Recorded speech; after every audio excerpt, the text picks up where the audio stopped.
Olá pessoal, dando continuidade ao nosso conteúdo de ginástica, especificamente sobre o tema de ginástica enquanto conhecimento da cultura corporal, retomando a nossa última aula, essa aqui é a parte 2, a gente vai retomar ao entendimento dos contextos históricos, dos períodos históricos, vamos dizer assim. Então a gente volta um pouco para a ginástica na Idade Média, o que caracterizou a ginástica nesse período. A Igreja Católica, durante a Idade Média, ela tinha um poder absurdo. Ela se confundia com o Estado.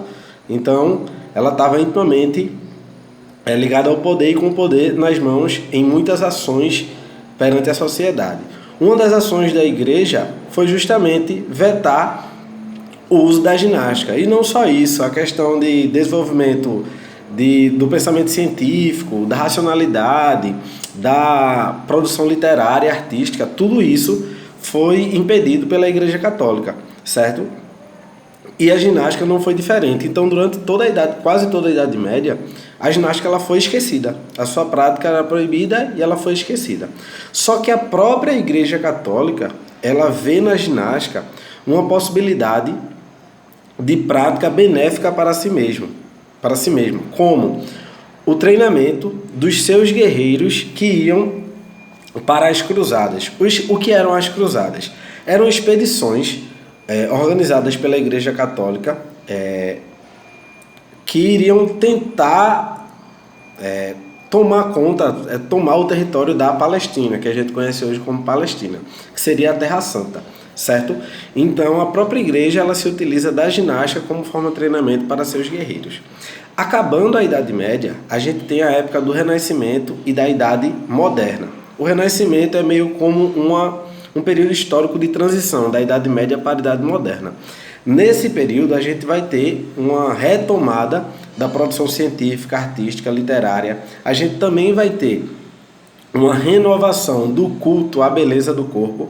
E com isso, a ginástica em si, ela ganha contornos, ela ganha força em sua prática para a sociedade. Até porque ela também assume outros contornos, não só de beleza e de culto ao corpo, mas ela é vista agora como um agente da educação, um fator para a saúde da sociedade e formador da moral e da civilidade da população, certo?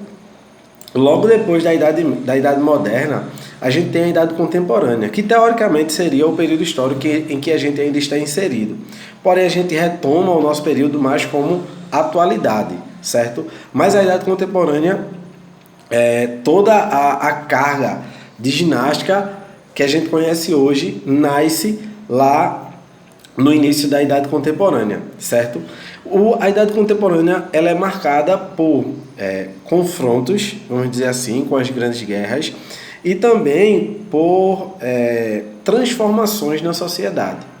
E isso se liga a todos os setores, inclusive o esporte moderno, a ginástica e a educação física escolar. É a partir desse panorama em que a gente tem o nascimento do movimento ginástico europeu. O movimento ginástico europeu nada mais é do que várias escolas de ginástica nascendo em vários países diferentes. E essas escolas de ginásticas, elas tinham como objetivo principal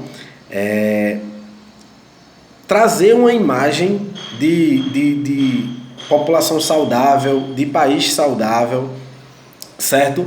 E isso remonta à preparação para a guerra, à defesa da pátria, beleza? As principais escolas desse movimento ginástico europeu é a escola alemã, a escola sueca e a escola francesa.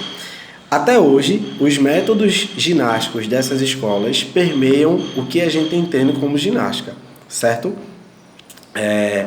O movimento ginástico alemão, ele tinha como objetivo criar cidadãos fortes e a ginástica era entendida dentro de um meio científico, biologia, anatomia, fisiologia, certo?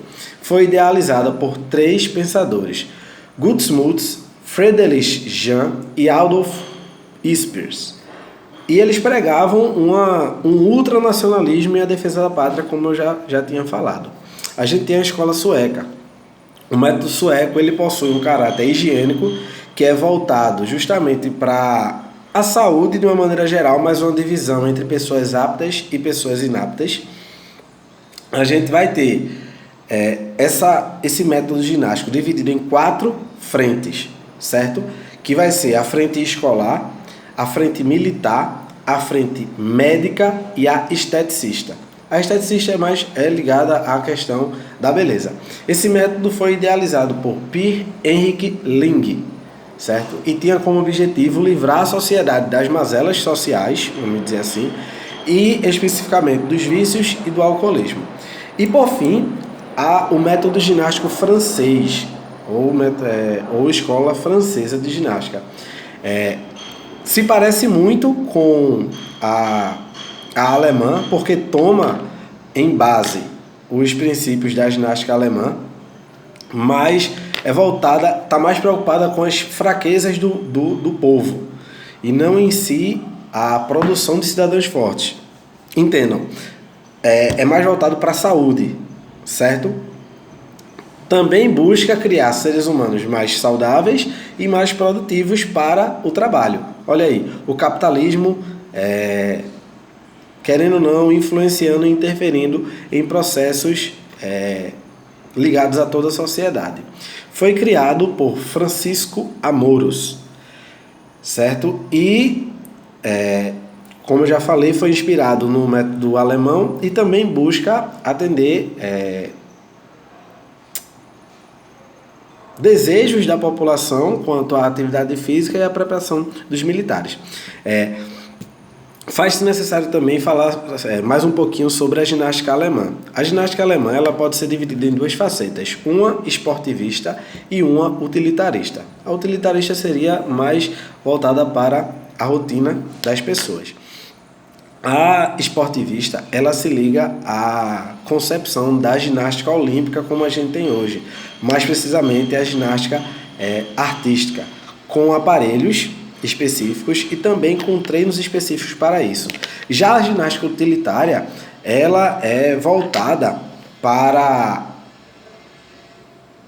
a população de uma maneira geral, só que ainda também é subdividida, assim como a ginástica olímpica, em ginástica feminina e ginástica masculina.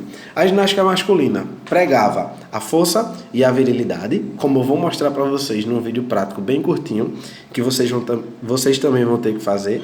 E a gente tem, para a população feminina, a ginástica é entendida como graciosidade, leveza, beleza. Então até isso a gente tem uma divisão, certo? A gente termina com textos históricos da ginástica e a partir da próxima aula a gente começa a adentrar em tipos diferentes de ginástica, métodos diferentes de ginástica. Beleza? Até a próxima aula.